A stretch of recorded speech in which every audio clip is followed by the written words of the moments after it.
लेण्या कोरलेल्या तुम्ही पाहिल्या असतील.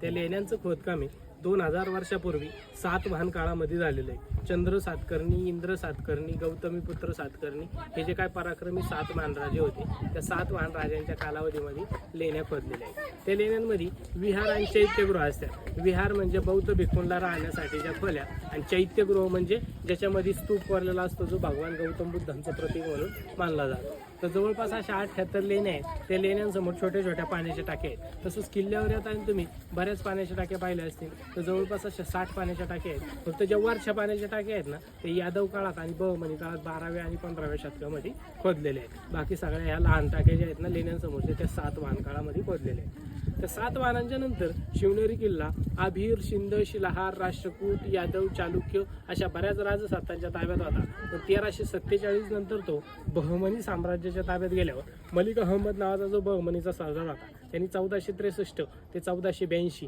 या 19 वर्षाच्या कालावधीमध्ये किल्ल्यावरती बरंचसं बांधकाम केलं. तुम्ही जे खाली 7 दरवाजे पाहिले, त्याच्यापैकीचे 5 दरवाजे, ते अंबरखाना पाहिला, त्या अंबरखाना महाराजांचा जन्म झाला ती सरकारवाडा वास्तू, असं सगळं बांधकाम करून निजामशाहीची स्थापना केली.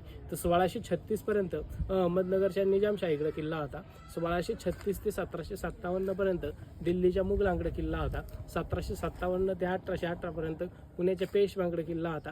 1818 नंतर ईस्ट इंडिया कंपनीकडे गेला आणि 1947 नंतर आता वन विभाग आणि पुरातत्व विभागाकडे किल्ला आहे. 1630 ते 1636 असं 6 वर्षाचं महाराजांचं बालपण हे शिवनेरी किल्ल्यावर गेलं. कारण शहाजीराजे हे निजामशाहीचे सरदार होते. निजामशाहीकडे किल्ला होता. 1636ला निजामशाही संपली, शिवनेरी किल्ला मुघलांकडे गेला. तर डायरेक्ट 1757ला नाना पेशव्यांनी मराठ्यांकडे किल्ला घेतला. स्वराज्यामध्ये काही शिवनेरी किल्ला नव्हता.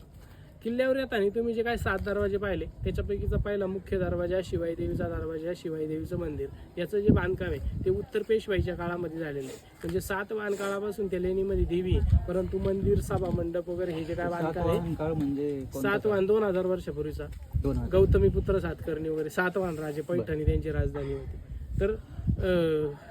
तर सातवाहन काळापासून त्या लेणीमध्ये देवी आहे, परंतु मंदिर, सभा मंडप वगैरे हे जे काय बांधकाम आहे पेशव्यांच्या काळामध्ये बांधले गेलेले आहे, म्हणजे जीर्णोद्धार वगैरे. तर शहाजीराजे हे निजामशाहीचे सरदार असल्यामुळं जुन्नर परगणा आणि शिवनेरी किल्ला त्यांच्याकडं जहागीर म्हणून होता.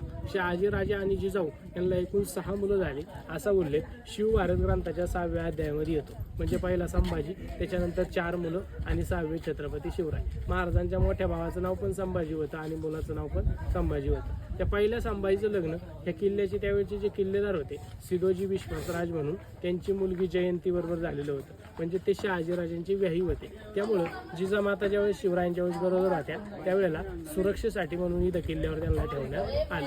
तर ते गरोदर असताना देवीला नवस बोलल्या, जर मला मुलगा झाला तर त्या मुलाचं नाव मी तुझ्या नावावरून ठेवीन. म्हणून मग ते शिवाईवरून शिवाजी नाव ठेवलं. असा उल्लेख येतो चिटणीस बकरी.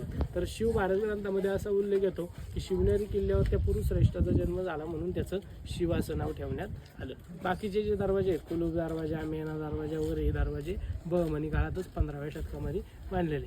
ते जे अंबरखाना तुम्ही पाहिला, त्या अंबरखाना म्हणजे धान्य साठवायची जागा. त्या ठिकाणी धान्य वगैरे साठवलं जायचं. समोर ही जी काही कौलारू इमारत आहे, ही कौलारू इमारत 1960 नंतर यशवंतराव चव्हाण महाराष्ट्राचे मुख्यमंत्री असताना त्यावेळेचे PWD मंत्री बाळासाहेब देसाई यांच्या काळामध्ये बांधलेली. त्याच्यामध्ये जिजाऊ आणि शिवरायांची पंचधातूची शिल्पाकृती मूर्ती, त्याला शिवकुंज असं म्हणलं जातं, अशी 1960 नंतर बांधलेली वास्तू आहे. चला पुढे.